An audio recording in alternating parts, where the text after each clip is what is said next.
Welcome to the STARS program, seniors taking active roles in society. And now, here's your host, ANITA FINLEY. Sex and the senior citizen. What do you think about that? We always go, no, they're not having sex. Well, I have someone on the show that's going to change your mind. Her name is Kate GeMeiner, and she is also known as Dr. Truth or the Condom Lady. I know, don't turn your dial. Don't get nervous. This is going to be a very interesting show because Kate is not a young chicken. She's not in 50. So just let's listen to what she has to say. Hello, Kate. Welcome to our show. Yeah. Hi, Anita. Good to be here. Well, I guess my one question about this whole thing is, of course, you are, you travel around Broward County and you talk about the gospel of safe sex to, an audience, who really cares about Social Security and Medicare. How did you get involved in this? I was a hospice chaplain, and when I lived in California, I was involved with HIV and AIDS, very much so. I gave spiritual support to gay men dying from AIDS in West Hollywood, California, which is the Wilton Manors of California. And I had support groups there. So when I moved to Florida and I found out the statistics of HIV in the senior population, I said, I got to do something about that. So actually, my first venture was a failure. I wanted to have a support group for seniors who were already infected with HIV. But it didn't work. Nobody came. What a feeling. So I called the Tavella, I think you pronounce it Tavella Center in Wilton Manors, and they suggested that I call John Gargata at the health department. And he was really glad to hear from me, so he trained me in being able to speak to seniors about prevention of HIV and other STIs. Well, let me add some things to this because as a gerontologist, I have made many, many speeches for the past 25 years about sex, not necessarily safe sex, but even talking about sex. And for a long time, it's strange that the older adults, they wanted to hear about health and finance and travel. But as I found my talking, they would kind of doze off. All I would say is, all right, now we're going to talk about sex. All of a sudden they popped up and they were so excited. And then, of course, we found out that a lot of them were really not having much sex, as we know. I mean, not not actually the old style sex, and they were doing other things. And I said that was fine. But no one ever talked about the condoms and using that. We just talked about how you could have an erection. So this is now on the other side of it. This is the people, what you're talking about are the people who are figuring out how to have sex the old-fashioned way, and because they think they can't get pregnant or they can't make someone pregnant, they don't think they need a condom, right? That's true. You know, I tell the seniors, this is the 21st century. We're not back in the 1930s anymore. So we have to get out of that depression mentality and get with the program. So you think it's a depression mentality? Well, that's what I call it. That's my name for it.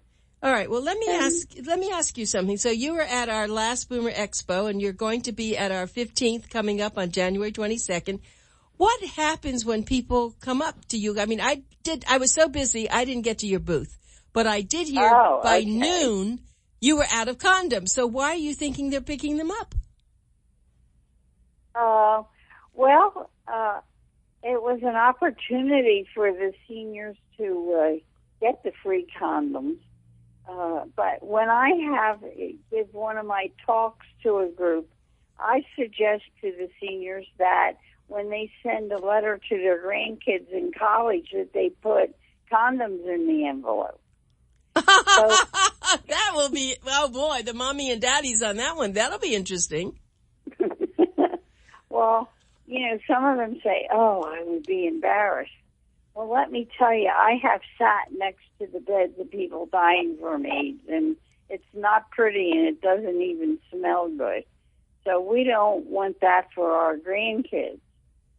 And I kept my grandkids supplied. So, and it gives the seniors a chance to pick up the condoms and be sort of, what's the word I want, stealthy about it, because Right. they can say, oh, this is for my grandson instead of me. Oh, I thought you were going to say it makes them feel pretty ferocious that they keep one in their wallet and say, look, honey, you know, I have this just in case. Well, let me tell you, you just said something. No condoms in wallets anymore, because they can get ruined from the heat and the humidity. Oh, that's interesting. Uh-huh. Where do you keep So them? we tell them no condoms in the wallet anymore. No so you can see how And old-fashioned I I tell am. them to open the condoms before they're too hot to try, because they're hard to open. Oh, my And, you God. know, we seniors, our eyes are going downhill. And so we got to look at that expiration date and open them before, you know, we get started. Okay, so I can picture this. So a gentleman is going to go out on a date, and when he's getting his underwear on, he just puts the condom on anyway, right? It doesn't bother him. Well, I don't think he can, because I don't think he would have an erection that. Right. So where's he going to keep it? If it's not in his That's a wallet, good question. just You in know, his pocket? I picture a bedroom where you know, they're going to go back to, and that it's in the drawer in the nightstand, and it's not where it's hot and humid. Oh, it's going to be hot. Whether it's going to be humid, I don't know. But let's just think about this. Hey, you know what? Now we have to have a purse for a condom. We have purses for glasses. We have little, we have little cases for our iPhones, and now we need a case for our condom that's refrigerated. Yeah, right. We have to have an insulated lunchbox. This is getting to be very funny to talk about this. You know what, Anita, though? This is a very serious problem in Broward County. Broward County has the highest rate of HIV in the whole country. Why do you think that's I'd true? rather we were number one in something else. So tell me why that's true, Kate. We have a lot of retirees here, and it's just that in the senior population, HIV is very prevalent. And one of the problems is that doctors don't have the time anymore to spend with their patients and ask them the crucial questions. I gave one of my talks to 20 doctors of different specialties one time, and there was only one doctor in the audience who knew about our problem in Broward with HIV. And incidentally, it's STIs now. The CDC changed it to infections instead of diseases. Don't ask me why. Well, I want to tell you something interesting. I don't think I've ever told this to anybody, but you're a perfect person for this, okay? You ready? Yeah. All right. I was divorced, and I guess I was 38 years old. And I worked at an art museum in Miami, and I was very seriously going with the assistant art museum director. And nothing would do and I was staying at his house on and off. I had a son who was 10 and who would stay with my mother or wherever, she would come to this house, and he would come sometime at this house. But a friend of his, in fact, it was a doctor friend, who said he had a very close friend who was a woman. She had been an airline stewardess coming to the United States and needed a place to stay for a couple of weeks. And would he mind? And so he asked me, would I mind? I said, no, of course not. So in walks this gorgeous blonde woman. And it was not long, about a day or so, where I could see she had a real thing for my boyfriend. And I would go home on the weekend to my mother's, lived in Miami Beach. And then I'd come back. And when I came back, this woman said to me, you're very lucky to have this man. He really adores you. But I just knew something funny went on. So a few days later, I didn't know it could happen that fast, or a week, He says to me, Anita, I have something to tell you. I think I have an infection. Now, I had just had a hysterectomy, so I was loaded with antibiotics. Uh-huh. And so I didn't, so anyway, we had sex, I guess, and then he told me that. And so he said, I'm going to go to my doctor to see about it. I'd like you to come. And that's the time, of course, I found out that he did something with her. And we got there, and the doctor told me that I was perfectly fine because of all the antibiotics, but they had to put him on something. And, of course, we found out that she was going out with a lot of guys, and she was infected. So it was a happy ending. She moved out. Thank God. The health department provides free testing, so there's no excuse for anybody not being tested. And doctors' offices usually don't offer it because there's a state law in Florida that you must have pre-test counseling and post-test counseling regardless of the result. So doctors' offices usually don't have the resources to provide that for their patients. And a lot of people think they get tested with the regular blood work we get every year, but we don't. Well, at the time... We had a woman come into the health department recently, and she said she was a new widow, and that she and a girlfriend got tested because they just wanted to see what it was like to be tested. And she turned out to be positive. Why? Was she having sex? No, her husband was, evidently. You're kidding. Uh-huh. I mean, I hear stories. It's really hard to, we don't fathom this. I think you were right when you said, now, of course, now we have the AIDS. At the time that I was having a problem, AIDS, maybe it was around, but not really. It was in the 1970s. So it wasn't at least rampant like it's been here. But what you're saying is that anytime anybody has any kind of disease, it may not even be exactly AIDS, right, or HIV or something. It could be something else. That's right. Syphilis and gonorrhea are back with a vengeance, and that's nothing to clap about. That's right. You used the word clap. Very interesting.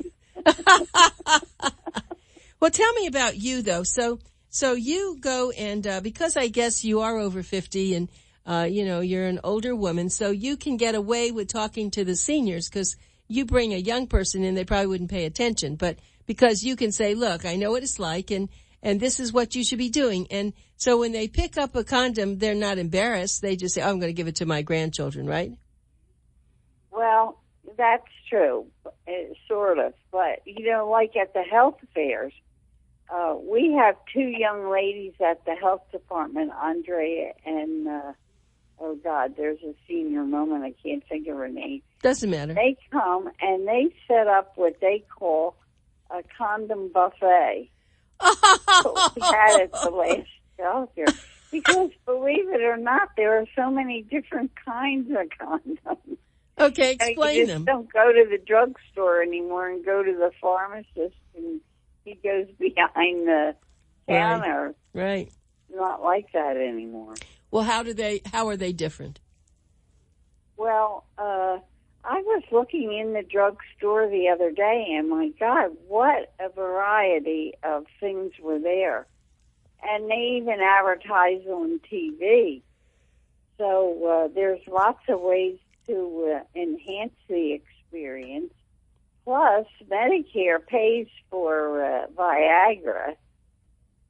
And so I think that's one of our problems. Some of these retirement communities, they have, the prostitutes have trailers right across from them. So the men have Viagra in their left pocket, and from the first to the third of the month, they've got cash from their Social Security in their right pocket, and they have sex with the prostitutes. Then they run out of money, but they still have Viagra, so they have sex then with the women in their building. And another problem is that I don't understand why, but seniors are sharing insulin needles. So that's another problem that we have with the STIs. They're sharing insulin needles? Uh-huh. But they get Medicare. You know, we're back again in the 20s and the 30s where, you know, we reused and made do and all that. I remember my mother using that term. We got to make do. Okay, I see that, but this is not a make-do situation because Medicare pays for needles for diabetes. Yeah, I don't understand it. I just think that it's a mindset. All right, well, let's talk to the people who are listening who maybe are infected and don't know it. What would be the first thing that they would see? Well, the problem is that the first 2 weeks after becoming infected, the symptoms are like the symptoms of aging. So a lot of doctors don't pick up on it. And you get flu-like symptoms. And the doctor said, oh, you have the flu, go home, go to bed, drink a lot of liquids, and don't call me in the morning. So it's just not recognized. For men or women, the same? I mean, a man will have a discharge, won't he? Not necessarily, especially in the beginning. So let's talk about the two kinds of tests. Okay, let's do that. Okay, one is a test that we take a drop of blood from your finger like we would from your glucose test, and that test we get results in 20 minutes. And the other test reminds me of CSI because we have a toothbrush-like thing that you brush your gums. We put it in a vial and send it to Tallahassee, and you get the answer 2 weeks later. Boy, have I seen people sweat in that 2 weeks. And so the difference is the test we send to Tallahassee, the specimen is actually tested for the virus itself. The test that only takes 20 minutes, that tests for antibodies. So, I mean, it just makes sense that it's not as effective as the test that tests right away for the virus. But we do get an idea of what's going on with the patient. All right, and then what would be the remedy? What happens then next once it's said that you have this? Well, if you're positive, then we have a program for supplying medications for it. The problem is that there's a lot of bad side effects with the medication. But people are living longer, and that's another thing that deters people from being safe is they figure, oh, you know, I can take the medications and still live a long time.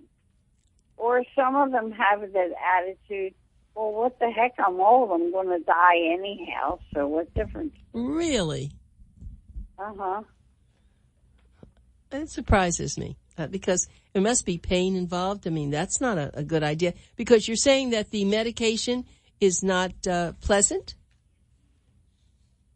No, it's not. And you have to take it at certain times and have an alarm to alert you that it's time to take your medications, and it's a really big hassle. You're alive, but I wouldn't call it living. Really? We have people who are living like 20 and 30 years, so. Oh, but wait a minute. You're telling me that once you have this, you can't get rid of it?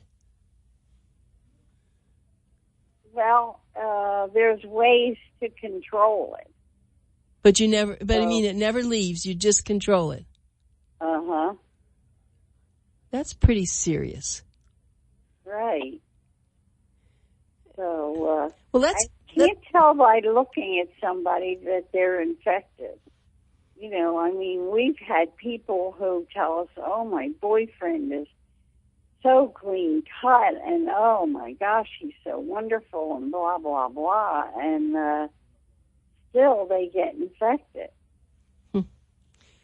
I tell you, I like people who have maybe just tuned in. I'm sorry that you've missed this much of the show, but I do want to tell people who you've been listening to, this is a very, very interesting woman. It's a little unusual that we have something like this, but Kate GeMeiner is also known as Dr. Truth or the Condom Lady, and she's talking about what's happening with the seniors and baby boomers because they're not considering condoms when they should.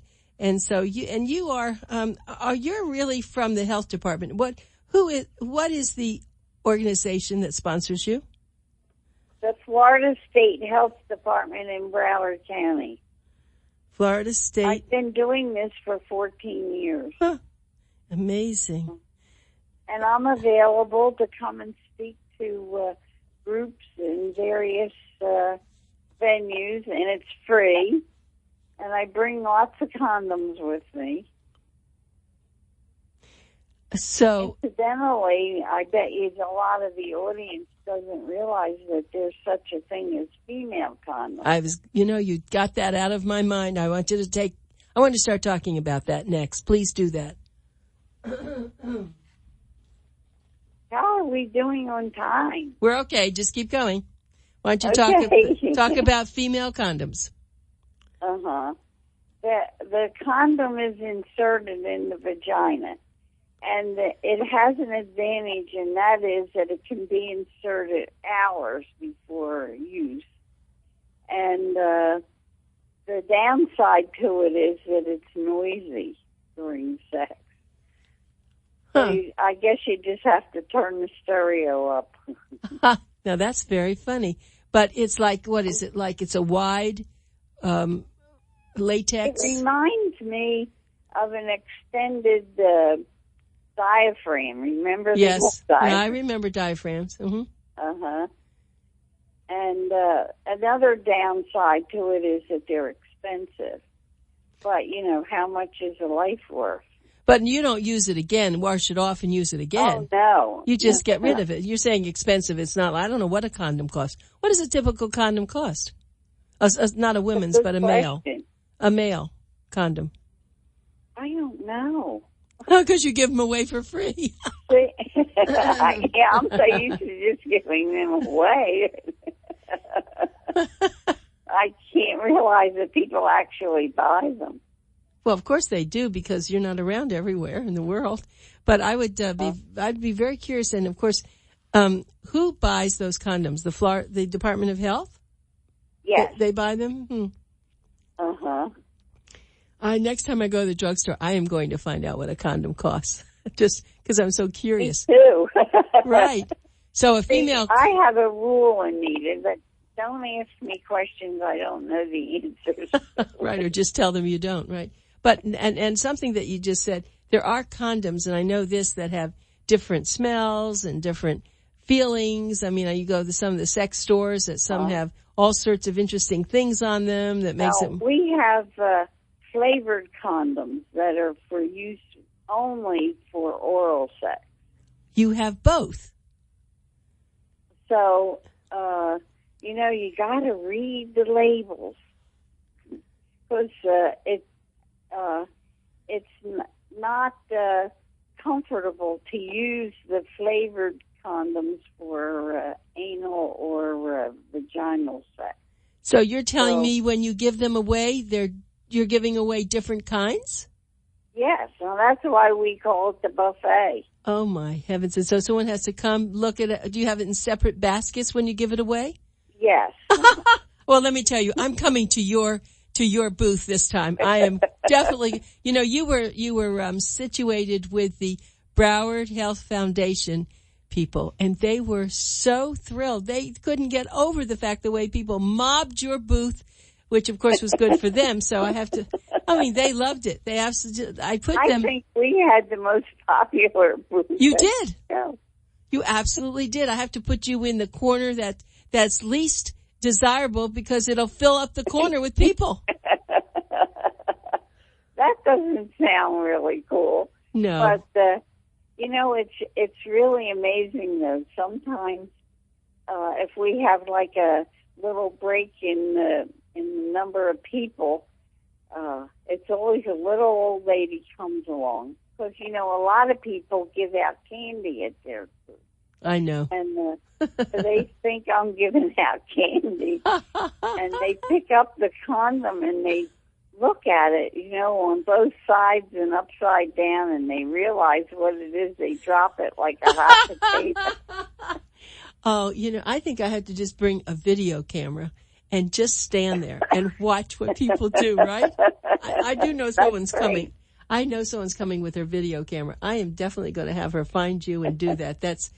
Well, tell me, we're just about out of time, but I just have to say to you that you're a sparkling woman. You're doing such good things, and you have a great personality. And I really thank you for being on our show and also for coming to the expo. And I do look forward to saying hello to you in person.